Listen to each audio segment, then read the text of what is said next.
أعوذ بالله من الشيطان الرجيم. بسم الله الرحمن الرحيم. الحمد لله رب العالمين بارئ الخلائق أجمعين، والصلاة والسلام على سيدنا ونبينا ومولانا أبي القاسم محمد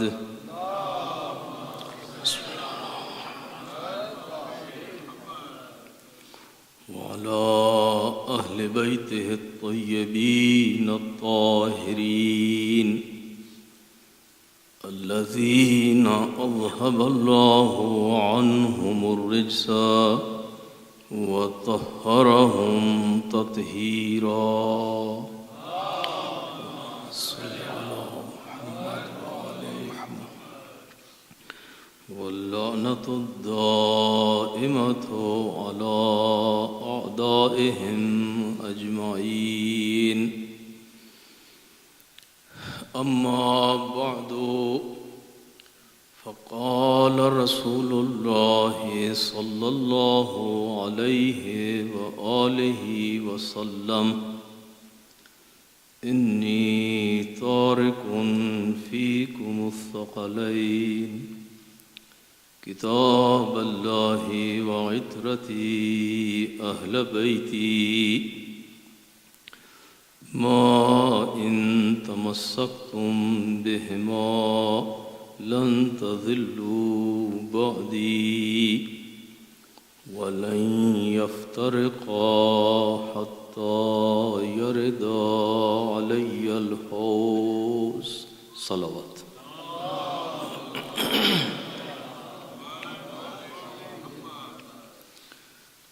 عزیزان گرامی، ہم سے یہ درخواست کی گئی ہے ایک سورہ فاتحہ کی مرحوم مغفور ظہور علی خان ابن محمد علی خان اور مرحومہ حسنہ بیگم بنت سید عسکری حسین، ان کے ایصال ثواب کے لیے ایک سورہ مبارکہ فاتحہ کی تلاوت فرما لیں مسبوقتاً بالصلوات. اللہم صل علی محمد وآل محمد. بسم اللہ الرحمن الرحیم. مالک یوم الدین، ایاک نعبد وایاک نستعین، اهدنا الصراط المستقیم، صراط الذین انعمت علیہم غیر المغضوب علیہم ولا الضالین. مل کر ایک صلوات پڑھ لیجئے بآواز بلند.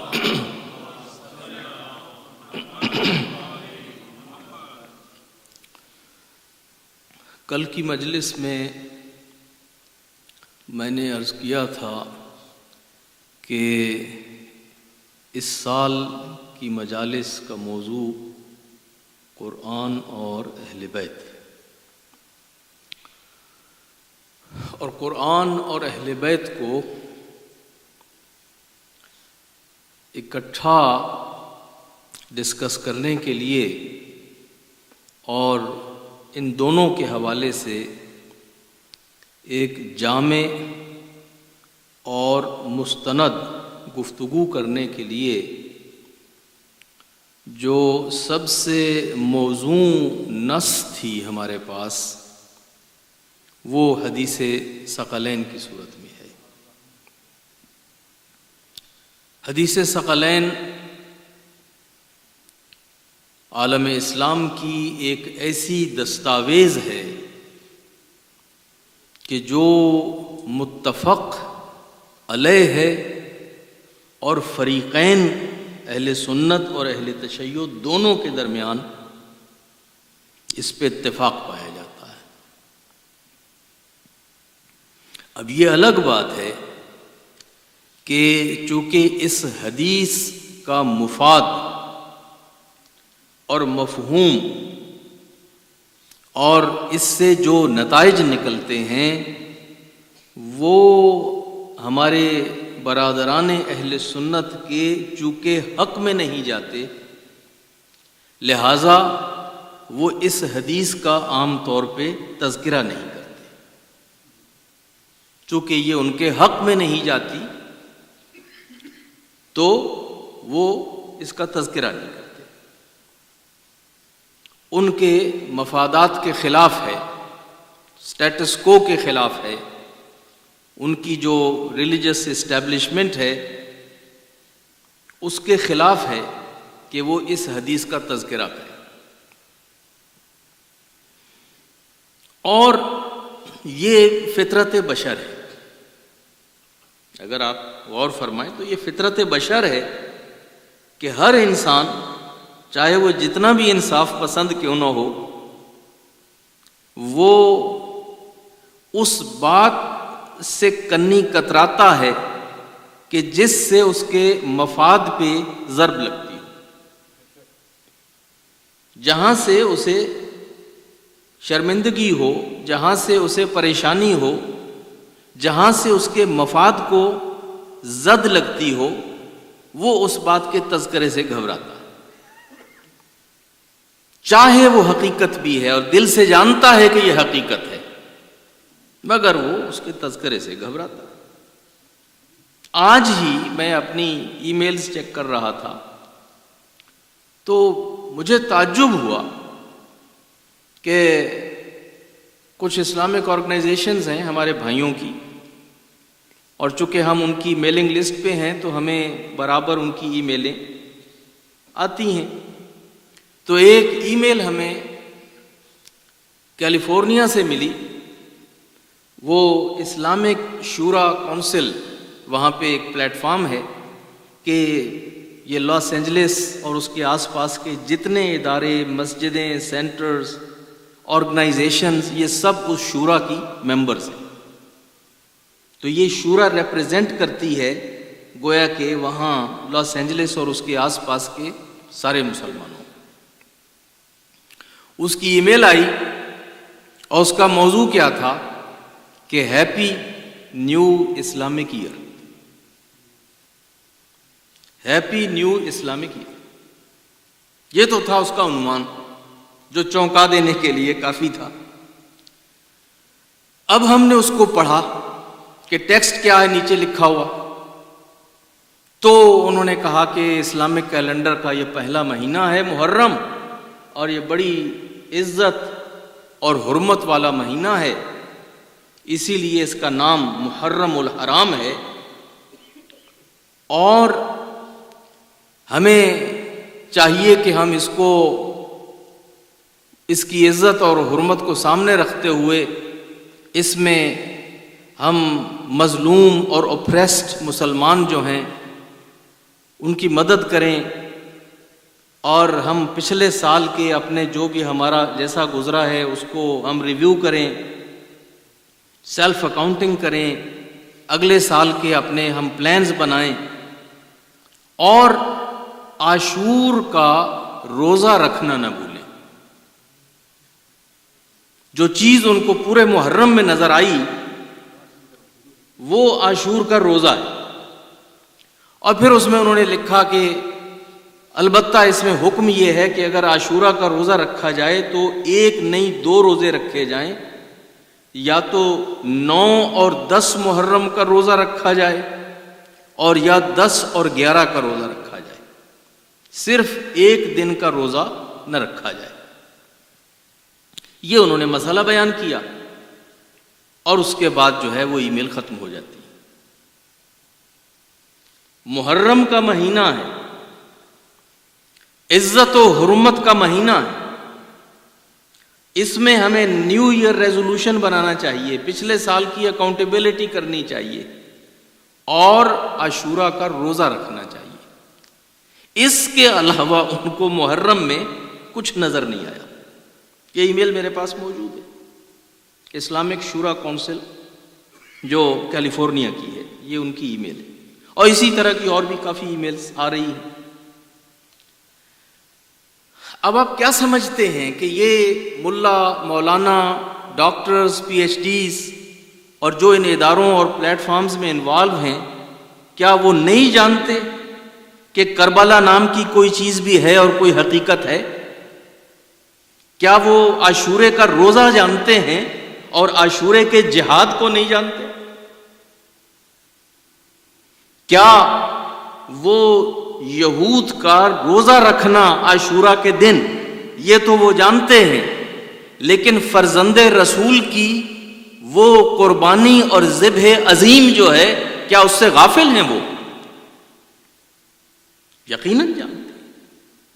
لیکن وہ جو غزالی نے بہت عرصہ پہلے کہا تھا اپنے زمانے میں کہ ذکر حسین جیسے ہی چھڑے گا تو پھر یہ بہت دور تلک جائے گا۔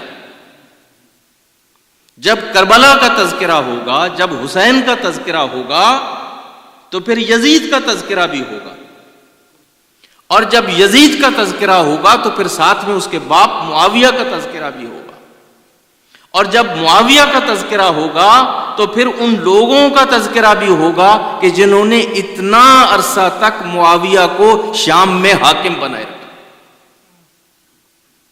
جنہوں نے اس کو وہاں اپوائنٹ کیا اور جنہوں نے اس کی سرپرستی کی۔ تو یہ سارا باب چھڑے گا، یہ ساری گفتگو آئے گی، اور اس سے کیا ہوگا؟ حکومتی ویو پوائنٹ یہ ہوتا ہے کہ قوم کے اندر پریشانی اور انتشار پیدا ہوگا۔ حکومتیں اور سٹیٹس کو کبھی بھی رپورٹنگ کی اجازت نہیں دیتے۔ اگر کوئی ایسی ٹریجڈی ہو بھی جائے تو اس کو منیمائز کر کے اس کو کور اپ کیا جاتا ہے کہ اس سے خواہ مخواہ پریشانی پیدا ہوگی، انتشار پیدا ہوگا، اختلاف پیدا ہوگا۔ اب جو ہونا تھا وہ تو ہو گیا، آگے بڑھا جائے۔ تو عزیزان گرامی، یہ ایک مثال میں نے آپ کے سامنے پیش کی کہ حدیث ثقلین کا اگر تذکرہ نہیں ہوتا تو جو لوگ ذبح عظیم کا تذکرہ نہیں کرتے، جو کربلا کا تذکرہ نہیں کرتے، جو جہاد حسینی کا تذکرہ نہیں کرتے، اگر وہ حدیث ثقلین کا تذکرہ نہ کریں تو تعجب کی کون سی بات ہے؟ تعجب کی کون سی بات ہے؟ یہ حدیث ثقلین، بلکہ لفظ ثقلین، یہ ہماری شیعی کمیونٹی کی ایک پہچان بن کے رہ گیا ہے۔ اس پورے مجمع میں کیا کوئی آدمی ہاتھ کھڑا کر کے کہہ سکتا ہے کہ اس نے کوئی اہل سنت، اپنا دوست یا بھائی، رشتہ دار، محلے دار، کوئی ایسا آدمی وہ جانتا ہو جو اہل سنت ہو اور اس کا نام ثقلین ہو؟ کوئی ادارہ، کوئی مسجد ثقلین ہو، کوئی مدرسہ ثقلین ہو؟ یہ لفظ ثقلین جو ہے، جو پیغمبر کی زبان سے نکلا اور متفق علیہ ہے، یہ پہچان بن گیا تشیع، اس لیے کہ ثقلین کا تذکرہ صرف ہم ہی کرتے ہیں، صرف ہم ہی ہیں کہ جو اس کا تذکرہ کرتے ہیں۔ تو یہ حدیث ہے جس پہ تفصیل سے بات ہوگی آگے چل کے۔ آج جو مجھے عرض کرنا ہے وہ یہ ہے کہ آپ پوری تاریخ جو ہے آدم سے لے کے خاتم تک اس پہ نگاہ دوڑا کے آپ غور فرمائیں کہ ہر پیغمبر کے بعد، اب چاہے وہ پیغمبر 100 سال رہا اور چاہے وہ پیغمبر 1000 سال رہا، اس نے تبلیغ کی، اپنی قوم کی تربیت کی، اور جب وہ اس دنیا سے گیا تو آپ بتائیے کہ اس کی امت میں جو بگاڑ پیدا ہوا، جو سب سے بڑا مسئلہ پیدا ہوا، وہ کیا تھا؟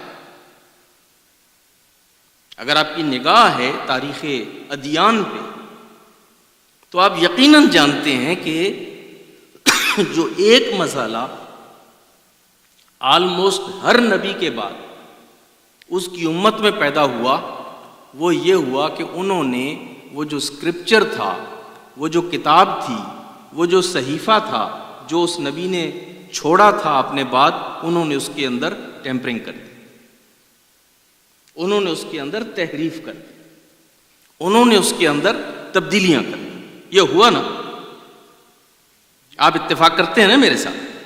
اور یہ وہ چیز ہے کہ جس کے اوپر ہمارے تمام شیعہ سنی علماء کا اتفاق کہ وہ جتنی بھی کتابیں نازل ہوئی تھیں، وہ جتنے بھی صحیفے نازل ہوئے تھے، وہ جو نبی اپنے پیچھے کتاب یا صحیفے چھوڑ کے گئے تھے، امت نے ان کے اندر تبدیلیاں کر لی، اپنی مرضی سے کانٹ چھانٹ کر لی، اور کوئی چیز ڈراپ کر دی، کوئی چیز ایڈ کر دی۔ یہ ایک بگاڑ تھا۔ دوسرا بگاڑ جو ہر امت میں پیدا ہوا وہ یہ کہ اس پیغمبر کے بعد اس پیغمبر کے جو صحیح وارث تھے ان کے بجائے کچھ اور لوگوں نے قیادت پہ اور حکومت پہ قبضہ کر لیا۔ یعنی وہ لوگ کہ جو واقعاً اس نبی کے وارث تھے، جو اس نبی کے صحیح جانشین تھے، ان سے آہستہ آہستہ وہ قیادت نکل گئی، اور ان امتوں کے، ان کمیونٹیز کے بادشاہ، حاکم، حکمران وہ لوگ بن گئے کہ جن کے پاس طاقت تھی، جن کے پاس اقتدار تھا، جن کے پاس لاہ و لشکر تھا۔ ان لوگوں نے اس نبی کی وہ جو لیگیسی تھی، جو اقتدار تھا، اس پہ قبضہ کر لیا۔ تو جو نبی کتاب چھوڑ کے گیا وہ کتاب بھی تبدیل کر دی، اس میں تحریف کر دی، اور جو قیادت تھی وہ بھی اصل وارثوں سے چھین کے وہ جو قابض گروپ تھا اس کے قبضہ میں آ گئی۔ یہ ہے پوری تاریخ ادیان کا خلاصہ۔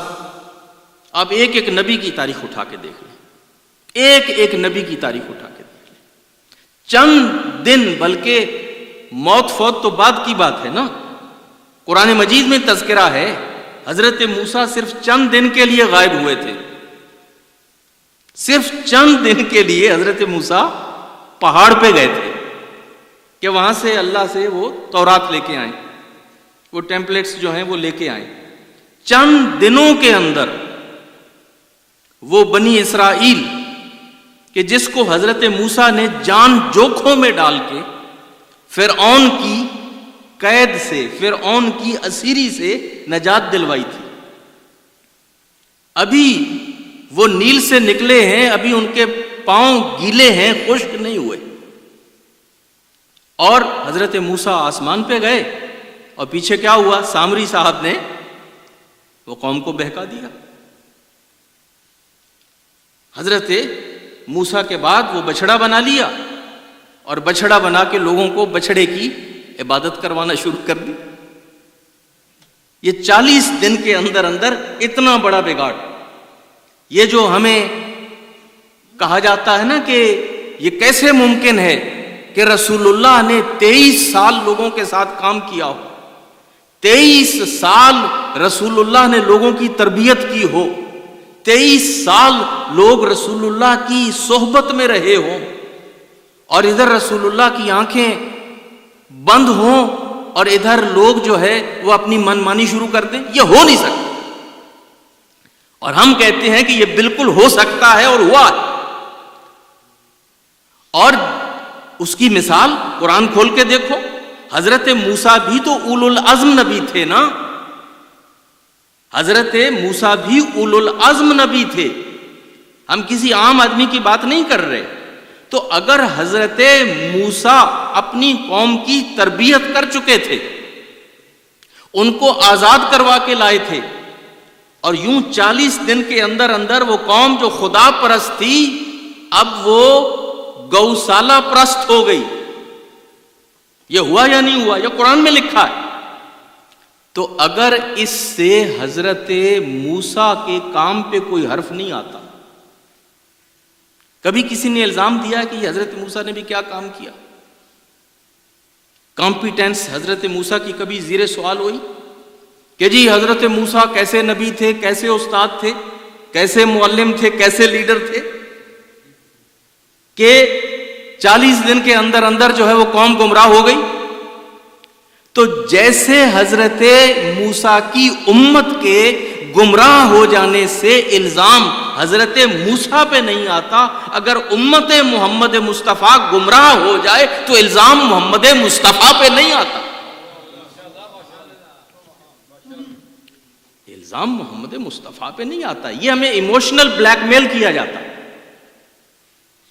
یہ ایموشنل بلیک میلنگ ہے کہ اگر آپ نے کوئی نقص نکال لیا لوگوں میں، اگر آپ نے کوئی ان کی غلطی پکڑ لی، اگر یہ لوگ اچھے نہ نکلے تو گویا کہ یہ الزام پیغمبر پہ جائے کہ پیغمبر کیا کر کے گئے، پیغمبر کیسے لوگوں کے ساتھ رہے، پیغمبر نے کیسے لوگوں کے ساتھ کام کیا تھا. بابا 1,24,000 نبی کی ہسٹری ہی یہی ہے. حضرت عیسیٰ کی قوم نہ صرف یہ ہے کہ عام قوم، بلکہ حضرت عیسیٰ کی مخبری کس نے کی؟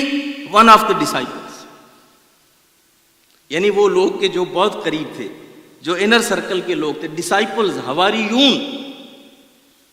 ایک حواری نے وہ مخبری کی تھی جسے سب جانتے ہیں، سب مانتے ہیں. اور پچھلے نبیوں کا بھی یہی قصہ رہا. تو کہنے کی بات یہ ہے، جو میں آپ کے سامنے ایک مقدمہ کے طور پہ، ایک انٹروڈکشن کے طور پہ، آرگیومنٹ کے لیے میں یہ پیش کر رہا ہوں کہ 1,24,000 نبی کا جو تجربہ ہے اس کو سامنے رکھیں. وہ یہ ہے کہ جیسے ہی نبی گئے، لوگوں نے نبی کی کتاب تبدیل کر دی اور نبی کی قیادت کو نبی کے وارثوں سے چھین کے وہ جو اقتدار پسند لوگ ہوتے تھے وہ اس پہ قابض ہو جاتے تھے. اب سوال یہ ہے کہ جب یہ اتنی دفعہ ہو چکا ہے اور ہر دفعہ خدا کو کریکٹ کرنا پڑا، پھر ایک نیا نبی بھیجا، اس نے آ کے کریکشنز کی، یا تو نئی کتاب دی یا اس پرانی کتاب میں سے جو چینجز ہوئے تھے ان کو نکالا اور دوبارہ آ کے اپنی قیادت پیش کی. ہر دفعہ اللہ کو ایک نیا نبی بھیج کے، ایک نئی کتاب بھیج کے وہ کریکشن کرنا پڑی. تو سوال یہ ہے کہ اب یہ نبی ہے آخری نبی، اور یہ کتاب بھی ہے آخری کتاب. نہ اس کتاب کے بعد کوئی اور کتاب آنے والی ہے اور نہ اس نبی کے بعد کوئی اور نبی آنے والا ہے. اور ہسٹری یہ ہے اب تک کہ ہر نبی کے جانے کے بعد کتاب بھی تبدیل ہوئی اور اس کی قیادت بھی اس کے وارثوں سے چھن گئی اور یوں امت گمراہ ہوئی. تو آیا اس سارے تجربے کے پیش نظر اب یہ آخری نبی اور آخری کتاب، کیا خدا نے اس کا کوئی انتظام کیا یا نہیں کیا؟ ایک جینوئن کوسچن ہے نا کہ اب اس کے سلسلے میں کیا خدا نے کوئی ایسا انتظام کیا ہے کہ اب یہ آخری کتاب جو بھیجی ہے کم از کم اس میں کوئی تبدیلی نہ ہو، اور پھر اس کے بعد جو اس کی قیادت ہے، جو اس کے وارث ہیں، انہی کے پاس رہے اور ان سے وہ نہ چھینے اور لوگوں کے اوپر حق جو ہے وہ روشن رہے. تو اس صورتحال کو سامنے رکھتے ہوئے اب دیکھیے کہ اللہ نے ایک فیصلہ کیا. قرآن مجید کا سورہ ہجر ہے، سورہ ہجر جسے عام طور پہ غلطی سے لوگ حجر کہتے ہیں، وہ حجر نہیں ہے، وہ ہجر ہے. سورہ ہجر میں اللہ نے اعلان کیا کہ انا نحن نزلنا الذکر وانا لہ لحافظون. او مسلمانوں، تمہیں جو یہ فکر لاحق ہے کہ جیسے پچھلی کتابیں تبدیل ہو گئی تھیں، اس کتاب کا کیا ہوگا، اس کتاب کا فیوچر کیا ہے، چونکہ یہ آخری کتاب ہے، ہم خدا ہوتے ہوئے جنہوں نے نازل کی ہے یہ اعلان کر رہے ہیں کہ انا نحن نزلنا الذکر، اس ذکر کو یعنی اس قرآن کو ہم نے نازل کیا ہے، وَإِنَّا لَهُ لَحَافِظُونَ، اور ہم ہی اس کی حفاظت کریں.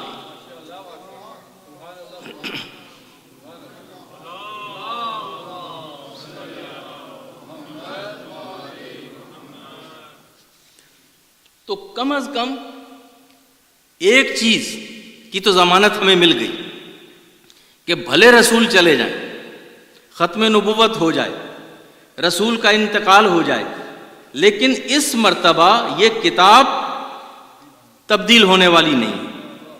1400 سال گزر گئے ہیں، یہ کتاب جیسے نازل ہوئی تھی آج پوری دنیا کے اندر اسی صورت میں موجود ہے۔ ایک لفظ چھوڑ کے ایک حرف کا نہ اضافہ ہوا ہے نہ کمی ہوئی ہے۔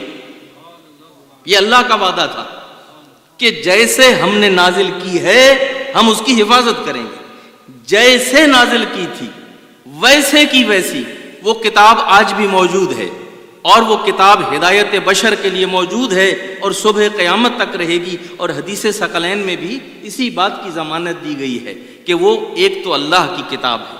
اب دوسری بات ہے وہ قیادت کی، کہ رسول کے بعد رسول تو چلے جائیں گے، لیکن رسول کا جو جانشین ہوگا، جو رسول کی جگہ پہ بیٹھنے والے لوگ ہوں گے، کیا اس کا بھی کوئی انتظام خدا نے کیا ہے یا اس کا کوئی انتظام خدا نے نہیں کیا ہے؟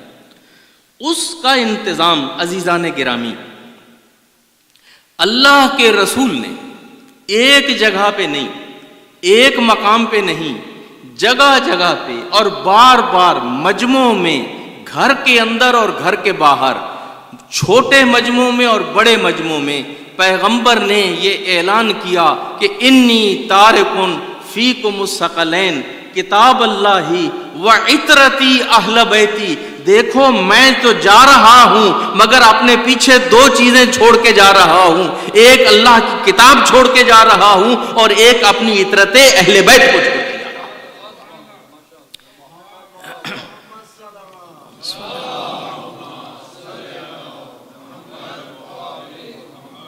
عطرت اہل بیت کو چھوڑ کے جا رہا ہوں، اس لیے کہ عطرت اہل بیت مجھے ریپلیس کرے گی۔ کتاب خدا تو ویسی کی ویسی رہے گی، چونکہ دو چیزیں ہدایت کر رہی تھی، ایک اللہ کی کتاب، ایک اللہ کا رسول۔ ایک اللہ کی کتاب، ایک اللہ کا رسول، یہ دو چیزیں لوگوں کی ہدایت کر رہی تھی۔ کتاب تو رہے گی، رسول جائیں گے، تو سوال یہ ہے کہ جب رسول چلے جائیں گے تو انتظام ہدایت کیا ہوگا؟ رسول کو ریپلیس کون کرے گا؟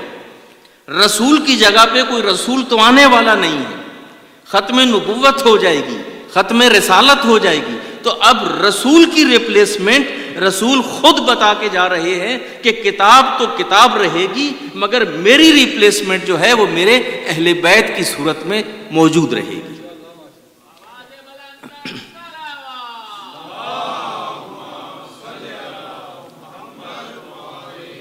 اب یہاں پہ میں ایک وضاحت کر دوں، یہ ہمارے جو اورینٹلسٹس ہیں اور ویسٹرن اسکالرز ہیں انہوں نے بھی یہ غلطی کی ہے۔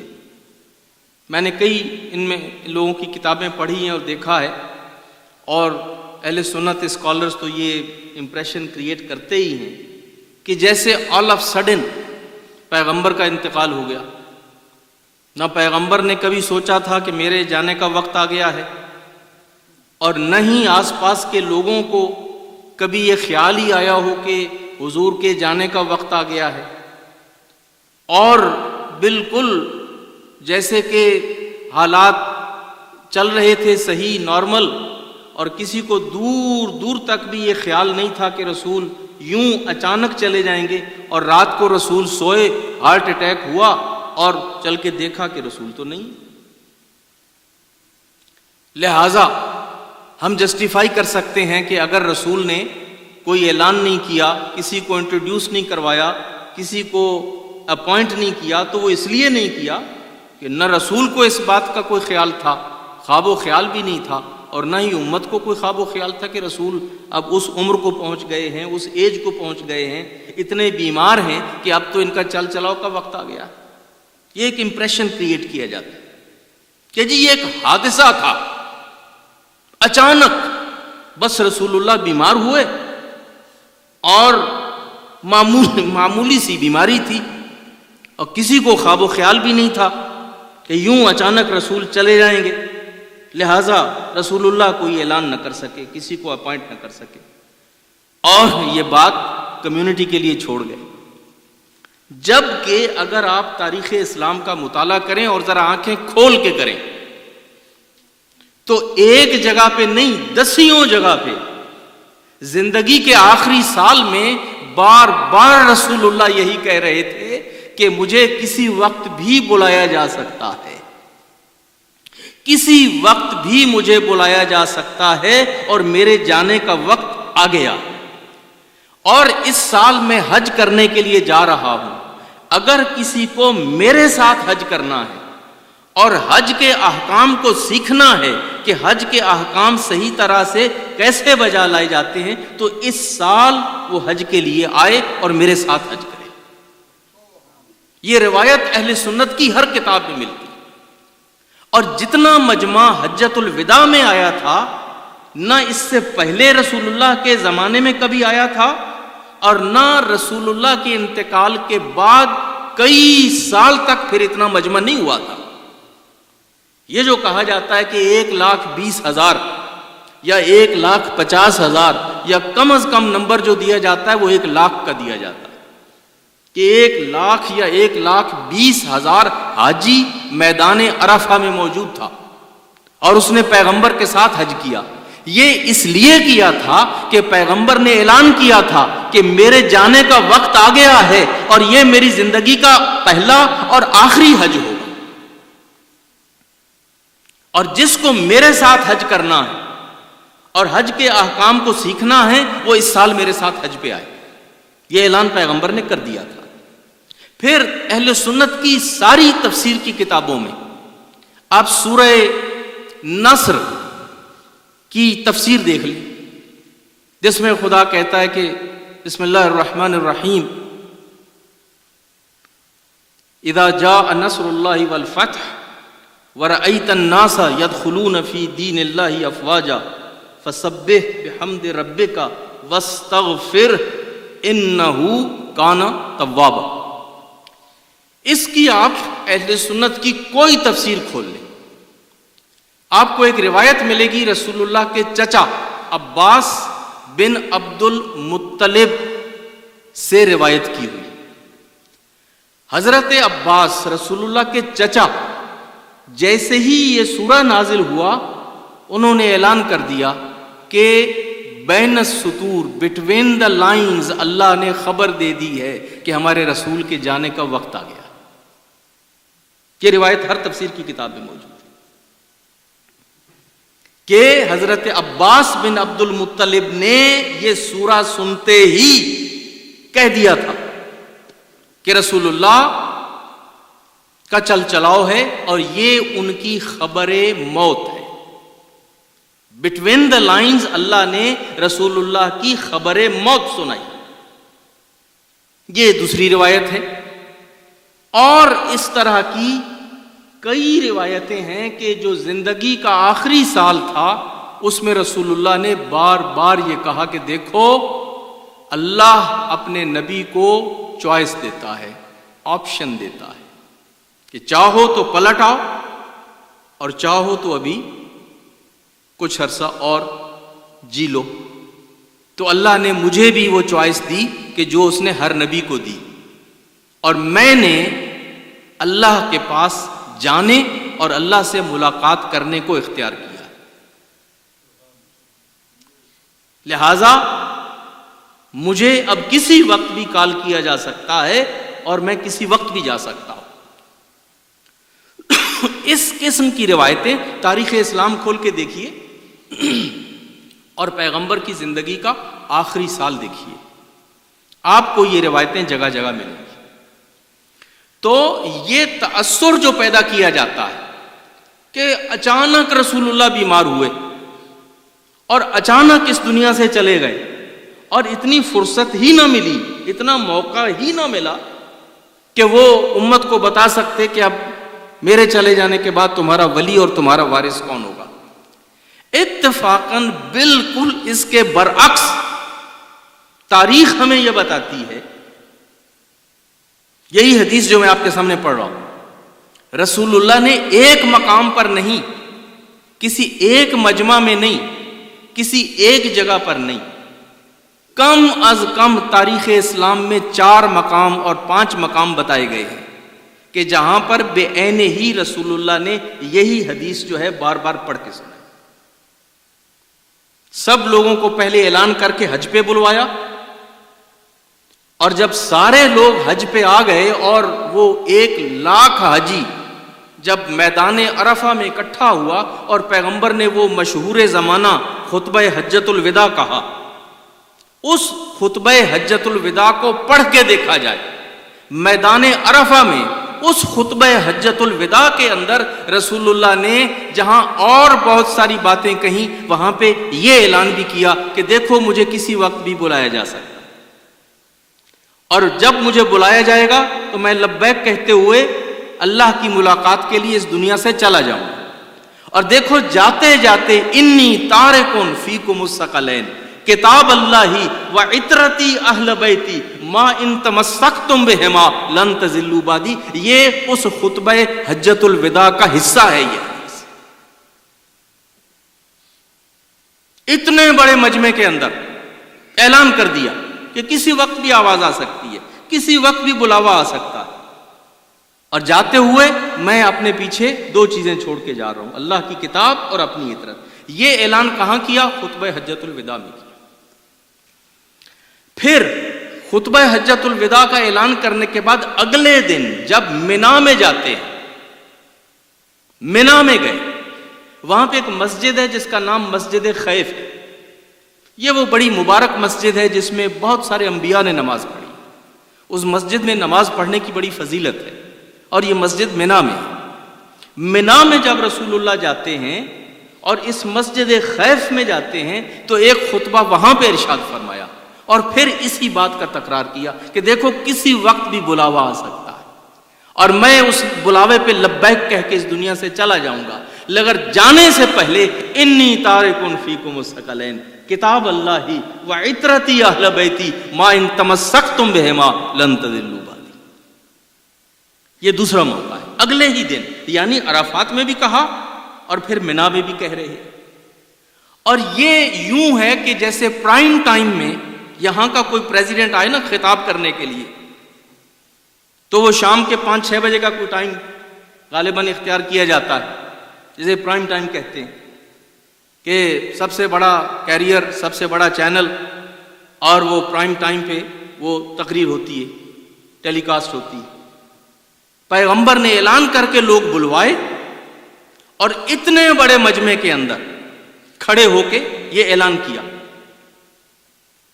2 دن متواتر اعلان کرنے کے بعد اب پیغمبر جب واپس آتے ہیں تو غدیر خم میں آ کے وہ جو غدیر خم کا خطبہ ہے اس کو بھی لوگ پورا نہیں پڑھتے، اسی خطبہ غدیر خم کا ایک حصہ حدیث ثقلین بھی ہے۔ رسول نے وہاں پہ بھی یہ خبر دی کہ دیکھو میرا چل چلاؤ ہے، کسی وقت بھی بلاوا آ سکتا ہے، اور میں اس دنیا سے چلا جاؤں گا، مگر جانے سے پہلے تو میں بتا رہا ہوں انی تارکن فیکم الثقلین کتاب اللہ و عطرتی اہل بیتی ما ان تمسکتم بہما لن تضلوا بعدی۔ یہ کہاں کہا؟ اسی غدیر خم کے موقع پہ کہا۔ یہ تیسرا موقع ہے، ریپیٹیشن ہو رہا ہے، ایک دن عرفہ میں، ایک دن منا میں، اب 18 ذی الحجہ کو غدیر خم واپس تشریف لے آئے۔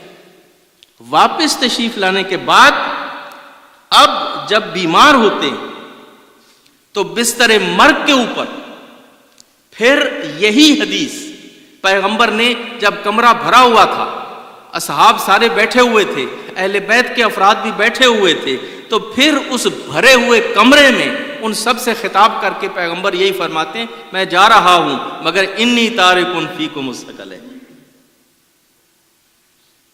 4 مرتبہ کا تذکرہ تو صحیح مسلم میں ہے، صحیح ترمذی میں ہے، خصائص نسائی میں ہے، دارمی میں ہے، مسند امام احمد بن حنبل میں۔ یہ چھوٹی کتابیں نہیں ہیں۔ اہل سنت کا یہ موقف ہے کہ اگر کوئی چیز صحاح ستہ میں آ جائے تو وہ صحیح ہے، اس پہ وہ کوئی کیل کال نہیں کرتے، اور صحیح مسلم کے اندر یہ لکھا ہوا۔ مسند امام احمد بن حنبل، امام احمد بن حنبل 4 ائمہ میں سے ایک بڑے امام، اور ان کی کتاب ہے مسند امام احمد، اس کے اندر انہوں نے لکھا ہے۔ صحاح ستہ جن لوگوں نے لکھی ہے ان میں سے ایک نسائی ہے، نسائی نے اپنے خصائص النسائی میں اس کو لکھا ہے۔ بار بار جب لکھا ہے، بار بار جب بیان کیا ہے، تو کیا رسول اللہ نے کوئی کسر چھوڑی؟ کیا رسول اللہ نے کوئی کسر چھوڑی ہے بتانے میں؟ رسول اللہ نے ایک دفعہ نہیں، 2 دفعہ نہیں، 3 دفعہ نہیں، 4 دفعہ تو کم از کم ریکارڈڈ ہے، اتنے بڑے مجموع میں، اتنے بڑے ایونٹس میں اس کا اعلان کر کے لوگوں کو بتا دیا۔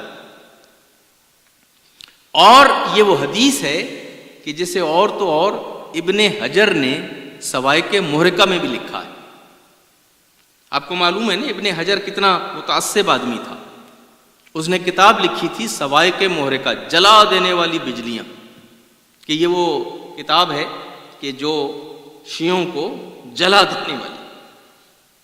اس کے اندر اس نے لکھا ہے کہ یہ حدیث لہا طرقن کثیرہ اور طرقن مختلفہ، کہ یہ حدیث مختلف طریقوں سے روایت ہوئی ہے۔ مختلف طریقوں سے روایت ہونا یہ حدیث کے مستند ہونے کو اور بڑھا دیتا ہے۔ اگر کوئی حدیث صرف ایک ہی آدمی نے روایت کی ہو نا، اور ایک ہی طریقے سے آئی ہو، تو کئی دفعہ یہ محققین اور علماء پخ لگا دیتے ہیں کہ جی یہ ایک ہی آدمی نے حدیث کو روایت کیا ہے، یہ پتہ نہیں کتنی پکی بات ہے، کتنی کچی بات ہے، اس آدمی کو بھول بھی ہو سکتی ہے، چوک بھی ہو سکتی ہے، یہ کسی اور نے روایت نہیں کی ہے، ایک ہی آدمی نے روایت کی ہے۔ تو کئی دفعہ یہ اس حدیث کو اسکروٹنائز کرتے ہوئے اس پہ پخ لگا دیتے ہیں۔ حالانکہ خود رسول کی بیٹی کو جب محروم کیا ہے اس کے حق سے، تو جو حدیث پیش کی گئی ہے اس کا راوی صرف ایک ہی تھا، کوئی دوسرا آدمی نہیں تھا۔ تو جب حکومتیں چاہتی ہیں، جج چاہتے ہیں اپنی مرضی کے فیصلے کرنا، تو وہ ایک حدیث بھی خود روایت کر رہے ہیں، قاضی بھی وہی ہے، جج بھی وہی ہے، حاکم بھی وہی ہے، اور راوی حدیث بھی وہی ہے، مگر جو چاہے ان کا حسن کرشمہ ساز کرے۔ تو وہ تو انہوں نے اپنی مرضی پوری کر لی، مگر یہاں پر ابن حجر مکی یہ کہتا ہے کہ اس حدیث کے لہا طرقن مختلفہ، یہ مختلف طریقوں سے، مختلف راویوں سے یہ حدیث روایت ہوئی۔ پھر وہ کہتا ہے کہ تقریباً 26 صحابی ہیں، یہ تو ابن حجر کی تحقیق ہے۔ ابن حجر مکی سوائق محرقہ میں کہتا ہے کہ 26 صحابی ہیں جنہوں نے اس حدیث کو روایت کیا۔ خدا غریق رحمت کرے ہمارے بزرگ عالم جو لکھنؤ کے تھے، میر حامد حسین صاحب ابقات، واقعاً شیعہ قوم پہ ان کا ایک عظیم احسان ہے، خدا ان کو غریق رحمت کرے۔ انہوں نے ابقات الانوار جب لکھی ہے تو اس میں 2 صدی ہجری سے لے کے 13ویں صدی ہجری تک انہوں نے 190 سنی عالم کا نام لکھا ہے اور کتابوں کے ریفرنسز دیے۔ 190 کہ 190 عالم ہیں، محدث ہیں، مفسر ہیں، مورخ ہیں اہل سنت کے، کہ جنہوں نے حدیث ثقلین کو اپنی کتاب میں لکھا۔ اور بعد کے دوسرے علماء نے جو تحقیق کی ہے انہوں نے ثابت کیا ہے کہ 311 عالم ہیں، 2 صدی ہجری سے لے کے 13ویں صدی ہجری تک 311 عالم۔ اور جب ہم 311 عالم کہہ رہے ہیں تو ہم کسی مسجد کے پیش نماز کا نہیں کہہ رہے، یہ 311 جو ہے یہ محقق عالم ہیں، مفسر ہیں، مورخ ہیں، محدث ہیں، اپنے زمانے کے جید علماء ہیں۔ 311 جنہوں نے اپنی کتابوں میں اس حدیث کو لکھا ہے اور اس کو صحیح مانا، اس کو صحیح مانا کہ انی تارک فیکم الثقلین کتاب اللہ و عطرتی اہل بیت ما ان تمسکتم بہما لن تضلوا بعدی۔ تو عزیزان گرامی، پیغمبر نے کوئی کسر نہیں چھوڑی، اللہ نے کوئی کسر نہیں چھوڑی. اللہ نے قرآن میں وہ آیت نازل کر کے کہ قرآن کی ہم حفاظت کریں گے. رسول اللہ نے ہاتھ پکڑ پکڑ کے اہل بیت کا دکھا کے لوگوں کو بتا دیا کہ میرے بعد اس قوم کے ولی، اس قوم کے وارث. بلکہ وہ سوائق محرقہ ہی میں اس نے یہ لکھا ہے ابن حجر مکی نے کہ بعض روایتوں میں تو لفظ ثقلین نہیں ہے، لفظ خلیفتین ہے کہ انی تارکن فیکم خلیفتین، میں تمہارے اندر 2 خلیفے چھوڑ کے جا رہا ہوں. خلیفے کا مطلب جانشین ہوتا ہے، یعنی میں تو جا رہا ہوں مگر میں اپنے پیچھے 2 خلیفے چھوڑ کے جا رہا ہوں. وہ خلیفے کون کون سے ہیں؟ کتاب اللہ و اطرتی اہل بیتی، ایک اللہ کی کتاب ہے اور ایک میری اطرتی اہل بیت. سو تو نہیں گئے نا؟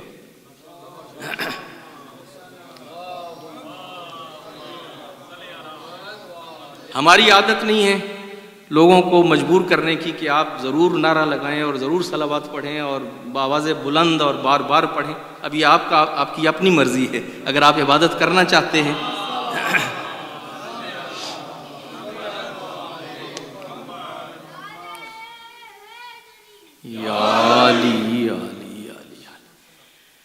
تو عزیزان گرامی، یہ وہ اعلان ہے کہ جو اللہ اور اللہ کے رسول نے کر دیا ہے. خلیفہ کون ہوں گے، ولی کون ہوں گے، وارث کون ہوں گے، یہ فیصلے ہو چکے تھے.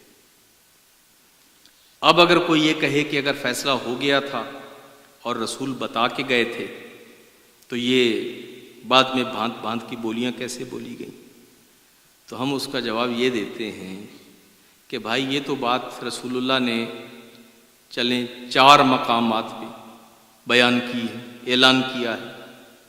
4 مقام پہ کیا ہے نا، کم از کم جو ریکارڈڈ ہے. ہمارے خیال میں تو اس سے زیادہ ہے، لیکن کم از کم 4 مرتبہ تو رسول اللہ نے اعلان کیا ہے. یہ 4 مرتبہ اعلان زبانی کیا ہے. یہ بتاؤ کہ رسول اللہ نے کتنے سال لوگوں کے ساتھ نماز پڑھی ہے، بلکہ نماز پڑھائی ہے. رسول اللہ نے کتنے سال، مکہ سے نماز شروع ہوئی اور پورے مدینہ میں یہ نماز ہوئی. نماز پڑھی، نماز پڑھائی، نماز سکھائی اور نماز پڑھ کے بتائی. اور اتنا کچھ کرنے کے بعد اگر مسلمان آج تک آپس میں اتفاق نہیں کر سکے کہ نماز ہاتھ چھوڑ کے پڑھنی ہے، ہاتھ باندھ کے پڑھنی ہے، ناف کے نیچے ہاتھ رکھنے ہیں، ناف کے اوپر ہاتھ رکھنے ہیں، سینے کے اوپر ہاتھ رکھنے ہیں، یہ کام تو وہ تھا نا کہ جو رسول اللہ نے ہر روز 5 مرتبہ کر کے دیکھا. یہ وہ کام ہے جو رسول اللہ نے سال میں ہر روز 5 مرتبہ کر کے دکھایا. اور پھر اگر اس میں اختلاف ہو سکتا ہے تو جو اعلان 1 دن کیا تھا یا 4 دن کیا تھا، اس کے بعد لوگوں میں اختلاف کیوں نہیں ہو سکتا؟ ایک صلوات پڑھیے بابا جی.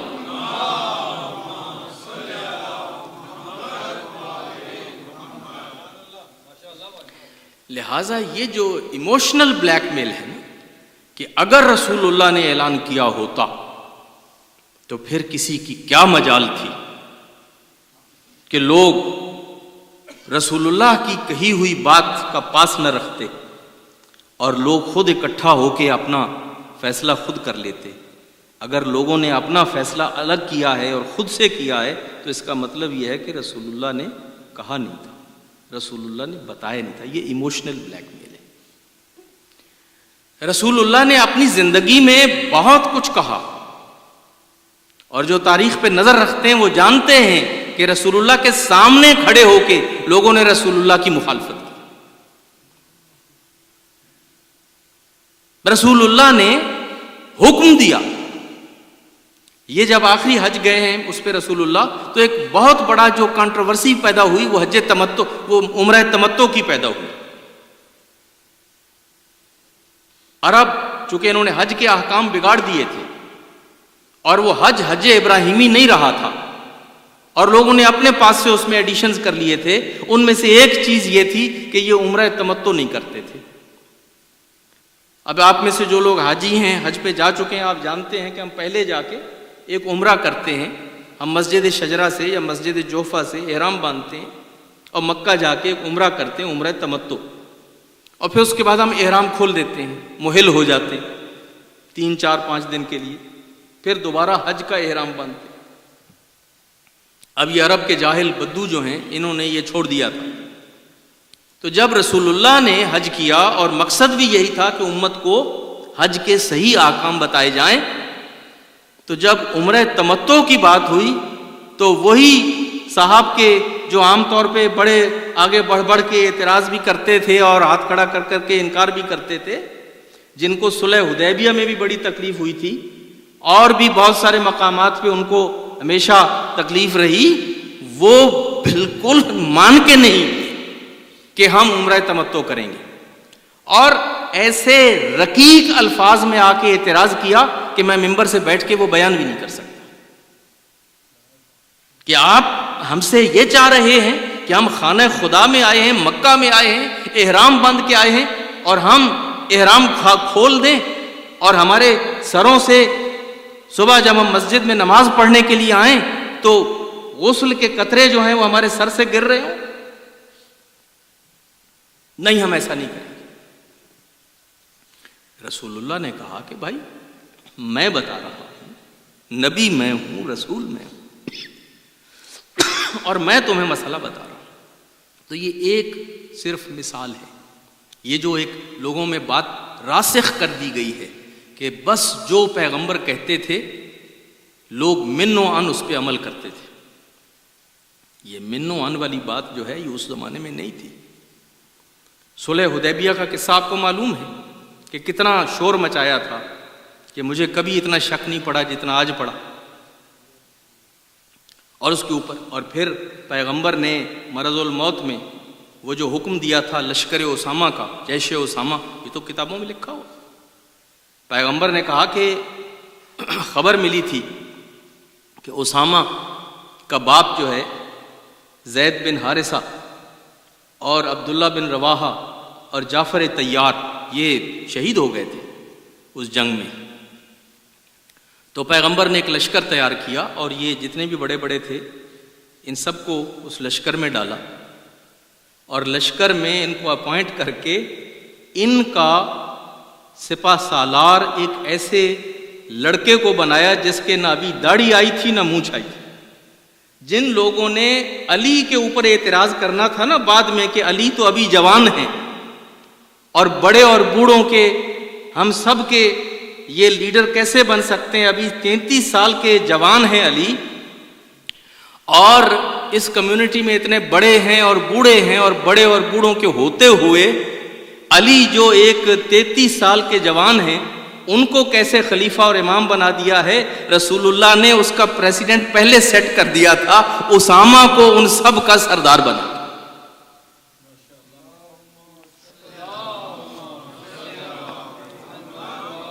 اسامہ کی عمر اس وقت 15-16 سال تھی.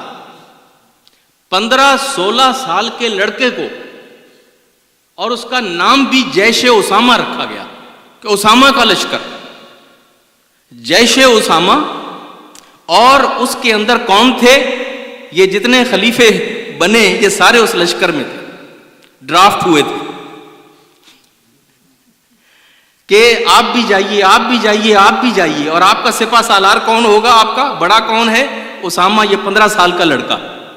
تو گویا کہ امت کو رسول اللہ نے پہلے بتا دیا. بھائی بتانے کا ایک طریقہ ہوتا ہے. رسول اللہ نے سینیورٹی کا مسئلہ واضح کر دیا کہ جنہیں تم پوری امت کا سینئر مانتے ہو میں انہیں 15 سال کے لڑکے کا ماتحت سپاہی بناتا ہوں. اگر علی ان کے لیے جوان ہیں تو اسامہ تو بچہ ہے.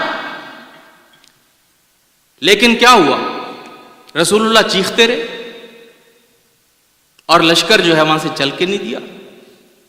رسول اللہ، یہ کتابوں میں لکھا کہ رسول اللہ بار بار پوچھتے تھے کہ وہ لشکر گیا یا نہیں گیا. جواب ملتا تھا، حضور آپ چونکہ بیمار ہو گئے ہیں تو یہ لوگ بڑے کنسرن ہیں آپ کی صحت کے بارے میں، تو وہ رکے ہوئے ہیں. رسول اللہ نے کہا کہ میں جیوں یا مروں یہ میرے اور میرے خدا کا معاملہ ہے، ان لوگوں کو کہو کہ یہ فوراً مدینہ سے نکلیں۔ بلکہ رسول اللہ نے لعنت بھیجی ان لوگوں پہ کہ جو لیت و لال کر رہے تھے اور جانے سے انکاری تھے۔ ایک مرتبہ رسول اللہ اس پوزیشن میں نہیں تھے کہ خود چل کے آتے، مسجد میں آئے سہارا لے کے اور آ کے خطبہ دیا اور کہا کہ ان کو کہو کہ یہ جائیں۔ جواب کیا دیا گیا کہ جی ہم آپ کے بارے میں خدا نہ خواستہ کوئی بدخبری وہاں صحرا میں یا ریگستان میں نہیں سننا چاہتے، ہم آپ کے بارے میں بڑے کنسرن ہیں اور ہم جب تک آپ کی صحت نہ سنبھلے ہم یہاں سے جانے کے لیے تیار نہیں۔ تو عزیزان گرامی، اب اس پہ آپ توجہ فرمائیں کہ یہ جو کہا جاتا ہے کہ جیسے رسول کہتے تھے بات مان لی جاتی تھی، تو رسول اللہ تو کہتے رہے کہ جاؤ، لشکر بنا دیا، لشکر کا سپہ سالار بھی بنا دیا، جانے کا حکم بھی دے دیا، لیکن کوئی نہیں گیا۔ یہ سب کچھ کتابوں میں لکھا ہوا ہے، سیرت کی کتابوں میں، تاریخ کی کتابوں میں لکھا ہے، لیکن پھر حکومتی مورخ، وہ جو پے رول پہ ہیں، وہ جو سرکاری درباری مولوی ہیں، وہ پھر نیچے کیا لکھتے ہیں؟ وہ کہتے ہیں جی کہ وہ رسول اللہ کی بات بھی ٹھیک تھی، مگر یہ بزرگ بھی جو ہیں وہ چونکہ رسول اللہ کی حالت کو دیکھ رہے تھے، اس لیے ان کا یہ خیال تھا کہ ہمارا یہاں رہنا ضروری ہے۔ یعنی وہ رسول اللہ سے زیادہ مصلحتوں کو سمجھتے تھے۔ تو عزیزان گرامی، تاریخ کو آنکھیں کھول کے پڑھیے تو آپ کو نظر آ جائے گا کہ یہ جو آج تأثر قائم کیا جاتا ہے کہ اگر رسول اللہ کہہ دیتے، اگر رسول اللہ اعلان کر دیتے، اگر رسول اللہ فیصلہ کر دیتے، اگر رسول اللہ کسی کو پکڑ کے وہاں بٹھا دیتے، تو پھر جناب امت کی جرأت نہیں تھی کہ امت اس کا انکار کرے۔ رسول اللہ نے تو اپنے ہاتھ سے پکڑ کے دکھا دیا کہ من کنت مولا ہو فہذا علی مولا، جس کا میں مولا ہوں اس کا یہ علی مولا ہے۔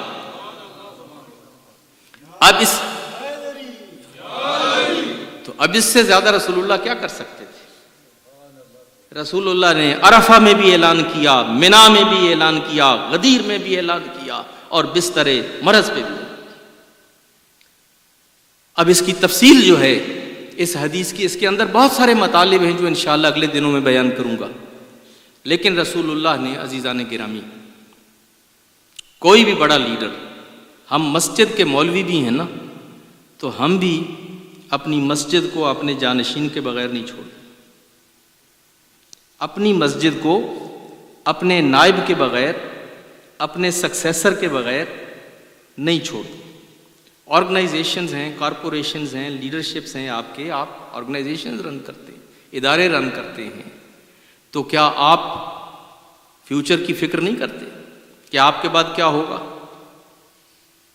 تو کیا رسول اللہ اتنے غیر ذمہ دار تھے؟ اور رسول اللہ نے جان جوکھوں میں ڈال کے 23 سال میں اتنی زحمت کر کے ایک کمیونٹی بلڈ کی تھی، 23 سال لگا کے، اتنی جنگیں لڑ کے، اتنے زخم کھا کے، اتنے شہید دے کے، اتنے لاشیں اٹھا کے، اتنا خون دے کے رسول اللہ نے ایک اکامپلش کیا تھا گول، اور ایک قوم اور ایک کمیونٹی بلڈ کی تھی۔ تو کیا اب رسول اللہ اس کو بغیر جانشین کے چھوڑ کے چلے جاتے؟ یعنی کوئی بھی عقل مند انسان کیا یہ کام افورڈ کر سکتا کہ جو آپ رسول اللہ کے ساتھ منسوب کرتے ہیں؟ پھر یہ بتا دیا جائے کم از کم کہ اس 10 سال میں جب رسول اللہ مدینہ میں تھے اور اپنی قوم، کمیونٹی، مسجد، ادارہ رکھتے تھے، ایک مرتبہ بھی رسول اللہ کسی سفر پہ گئے ہوں اور کسی کو پیچھے اپنا نائب بنا کے مدینہ میں چھوڑ کے نہ گئے۔ ایک سفر بتا دیا جائے، ایک سفر کہ فلاں سفر پہ رسول اللہ گئے اور مدینہ میں کسی کو اپنا نائب بنا کے، اپنا جانشین بنا کے نہ چھوڑ دے۔ ہر موقع پہ جب گئے تو کسی نہ کسی کو اپنا پیچھے جانشین بنا کے گئے۔ اور عجیب اتفاق ہے، دیکھیے بتانے کے طریقے ہوتے ہیں۔ وہ جو سب سے لمبا سفر تھا، جب رسول اللہ لانگسٹ ڈسٹینس کے اوپر جا رہے تھے، پہلی مرتبہ، جسے آپ تبوک کہتے ہیں، یہ رسول اللہ کا سب سے دور کا سفر تھا اور زندگی کے آخری ایام میں ہوا ہے۔ جب اتنا دور جا رہے تھے تو رسول اللہ نے کیا کیا تھا؟ سب کو اپنے ساتھ لے گئے اور علی مرتضیٰ کو مدینہ میں اپنا جانشین بنا کے چھوڑ دیا۔ اور پھر وضاحت ہو جائے کہ علی کو کیوں چھوڑا ہے اور علی کا مقام کیا ہے۔ علی مرتضیٰ آتے ہیں اور رسول اللہ سے کہتے ہیں کہ آپ نے اس دفعہ ہمیں جہاد کی سعادت سے محروم فرمایا، آپ نے یہاں چھوڑ دیا ہمیں مدینہ میں، اور آپ باقی لوگوں کو سب کو لے کے جا رہے ہیں۔ تو یہ حدیث شیعہ سنی دونوں کی کتابوں میں ہے کہ رسول اللہ نے کیا کہا تھا؟ اما ترضی علی ان تکون منی بمنزلۃ ہارون من موسیٰ الا انہ لا نبی بعدی، کہ اے علی کیا آپ اس بات پہ راضی نہیں ہیں کہ آپ کی اور میری وہی نسبت ہو جو ہارون اور موسیٰ کی ہے، صرف فرق یہ ہے کہ میرے بعد کوئی نبی نہیں ہوگا۔ تو عزیزان گرامی، اور اعلان کرنے کو کیا سینگ لگے ہوتے کہ اتنے بڑے سفر پہ اتنے دور جا رہے ہیں، اور یہ پہلا موقع ہے کہ جب ایک خطرناک سفر، ایک بہت بڑی طاقت کے مقابلے میں جا رہے ہیں، کچھ بھی ہو سکتا ہے، اور پھر بہت دور دور جا رہے ہیں۔ ایسے موقع پہ اپنے پیچھے اپنے بھائی علی کو اپنا جانشین بنا کے چھوڑا، اور ساتھ میں صرف یہ نہیں کہا کہ معاملے کی سنگینی، جواب تو یہ دینا چاہیے تھا نا کہ سفر لمبا ہے اور کوئی تھا نہیں، یا اس دفعہ جنگ تو ہونی نہیں ہے، ہمیں معلوم ہے آپ کی ذوالفقار کی ہمیں ضرورت نہیں ہے، اور 10 طریقے سے علی کا جواب دیا جا سکتا تھا، لیکن رسول اللہ جواب جو دیتے ہیں وہ یہ دیتے ہیں کہ آپ کی اور میری نسبت ہارون اور موسیٰ والی نسبت ہے۔ یہ ہارون اور موسیٰ کی نسبت جو بیان کی ہے رسول اللہ نے، یہ اعلان جانشینی اور اعلان خلافت و امامت نہیں ہے تو کیا؟ تو یہ کیا ہے؟ یا پھر ہمیں کوئی اور ایسا صحابی دکھایا جائے، ہمیں کوئی اور ایسا جانشین دکھایا جائے کہ اس پورے عرصے میں رسول اللہ نے اس کو بھی یہی کہا ہو کہ اس کی اور میری نسبت وہی ہے جو ہارون و موسیٰ کی۔ یا تو کوئی ایسا دکھایا جائے، وہ بھی کوئی نہیں ہے۔ یہ حدیث صرف علی مرتضیٰ کے لیے ہے۔ تو عزیزان گرامی، تاریخ کو کھنگال کے دیکھیے، چونکہ حکومتی مولویوں نے، حکومتی اور درباری اور سرکاری مولویوں نے اور سرکاری میڈیا نے اس کو چھپایا ہے، ان حقائق کو چھپایا ہے، اور صرف ہم چھوٹی سی مائنورٹی نے ان مجالس اعضاء کے ذریعے سے ان فیکٹس کو زندہ رکھنے کی کوشش کی ہے، ان فیکٹس کو زندہ رکھنے کی کوشش کی ہے۔ یہ وہ حقائق ہیں جو ہمیں معلوم ہونے چاہیے، ہمارے جوانوں کو معلوم ہونے چاہیے، ہمارے بچوں کو معلوم ہونا چاہیے، تاکہ جب ہم کالج میں جائیں، یونیورسٹی میں جائیں، جب ہمیں نیٹ کے ذریعے سے گمراہ کیا جائے تو وہاں پر ہم ان کے جواب دے سکیں، ہم لوگوں کو بتا سکیں کہ دیکھو یہ علی مرتضیٰ کو اپنا جانشین بنایا تھا، اہل بیت کو اپنا جانشین بنایا تھا، اور پھر یہ جو کہہ دیا جائے کہ جی علی کو بنایا تھا، پھر علی کی بنانے کے بعد یہ دوسرے لوگ کیسے بن گئے؟ اگر علی کو خلیفہ بنایا تھا اور اعلان کر دیا تھا تو پھر علی کے ہوتے ہوئے وہ اتنے لوگ خلیفہ کیسے بن گئے؟ علی نے کیوں بننے دیے؟ علی کو جب اپوائنٹ کر دیا تھا اور علی اب خلیفہ تھے، امام تھے، تو پھر علی نے دوسرے لوگوں کو مسند اقتدار پہ قبضہ کیوں کرنے دیا؟ پھر یہ سوال اٹھایا جاتا ہے نا، صاحب ذوالفقار تھے، بہادر تھے، دلیر تھے، تو انہوں نے اپنے حق کا دفاع کیوں نہیں کیا؟ تو اس کے بھی ہم 2 جواب دیتے ہیں عزیزو، ایک جواب قرآن سے دیتے ہیں اور ایک تاریخ، اور دوسرا بھی قرآن ہی سے ہے اور دوسرا تاریخ سے دیتے ہیں۔ پہلا جواب یہ ہے کہ جب موسیٰ اپنا جانشین ہارون کو بنا کے گئے تھے کہ قوم کو سیدھے راستے پہ رکھنا، قوم کی ہدایت کرنا، تم میرے جانشین ہو، تم میرے وارث ہو، موسیٰ تو پہاڑ پہ چلے گئے اور اس نبی ہارون کے ہوتے ہوئے قوم بچڑے کے پیچھے لگ گئی، قوم بچڑے کو پوجنے لگ گئی، تو دیکھیے کہ ایک نبی کے ہوتے ہوئے بھی، ایک رسول کے ہوتے ہوئے بھی، جب کہ وہ سمجھاتا رہا لوگوں کو، جن کو گمراہ ہونا ہے وہ گمراہ ہو جاتے ہیں۔ قرآن کی نص سے یہ معلوم ہے کہ نبی ہارون کے ہوتے ہوئے قوم نے بچڑے کو پوجنا شروع کر دیا تھا، اور حضرت ہارون نے یہ نہیں کیا تھا کہ وہ تلوار اٹھا کے ان سب لوگوں کو قتل کر دیں۔ چنانچہ قرآن میں لکھا ہے کہ جب حضرت موسیٰ واپس آئے اور انہوں نے باز پرس کی اور کہا کہ یہ کیوں ہوا، کیسے ہوا، تو حضرت ہارون نے کہا کہ میں اس لیے خاموش رہا کہ کہیں قوم میں اختلاف نہ پڑ جائے، کہیں قوم میں اختلاف نہ پڑ جائے۔ آپ کی عدم موجودگی میں قوم کو تقسیم نہیں کرنا چاہتا تھا۔ یہ حضرت ہارون کا جواب ہے، قرآن میں لکھا۔ اور دوسرا جواب اس کا یہ ہے کہ یہ تو وفات پیغمبر کے بعد کی بات ہے نا، وفات پیغمبر کے بعد کی بات ہے۔ نبی علی کو اپنا وارث بنا کے، جانشین بنا کے گئے تھے، اسی سفر میں وہ مسجد زرار بھی بنی تھی، مسجد زرار بھی بنی تھی۔ اور مسجد زرار جب بنی اور رسول اللہ واپس آئے تو رسول اللہ نے جا کے اس مسجد کو گرایا۔ کوئی تاریخ کی روایت یہ نہیں بتاتی کہ رسول اللہ نے علی سے کہا ہو کہ علی میں تمہیں پیچھے چھوڑ کے گیا تھا، میں تمہیں مدینہ میں اپنا جانشین بنا کے گیا تھا، میں تمہیں اپنا وارث بنا کے گیا تھا، میں تمہیں اپنا جانشین بنا کے گیا تھا۔ تمہاری موجودگی میں منافقین نے مسجد زرار کیسے بنا لی، مسجد زرار کیسے بنا لی؟ کبھی رسول اللہ نے علی کو اس کا الزام نہیں دیا۔ تو علی کی موجودگی میں، رسول اللہ کی زندگی میں اگر منافق مسجد زرار بنا لیں اور رسول اللہ اس پہ باز پرس نہ کریں، تو رسول اللہ کے دنیا سے چلے جانے کے بعد اگر منافق اکٹھا ہو کے ایک جگہ پہ اپنے میں سے کسی کو خلیفہ بنا لیں تو اس کا الزام علی پہ کیسے رکھا جا سکتا؟ یہ ایک ٹیکنیکل جواب ہے، اس کے اوپر، علی کے اوپر کوئی الزام نہیں رکھا جا سکتا۔ عزیزان گرامی، یہ بات چلے گی اور اگلے دنوں میں آئے گی، لیکن رسول اللہ نے جاتے جاتے جو فیصلہ کیا تھا، انی تارکن فیکم الثقلین کتاب اللہ و عطرتی اہل بیتی، رسول اللہ جانتے تھے کہ میرے مشن کی حفاظت جس طرح میرے اہل بیت کر سکتے ہیں کوئی اور نہیں کر سکتا۔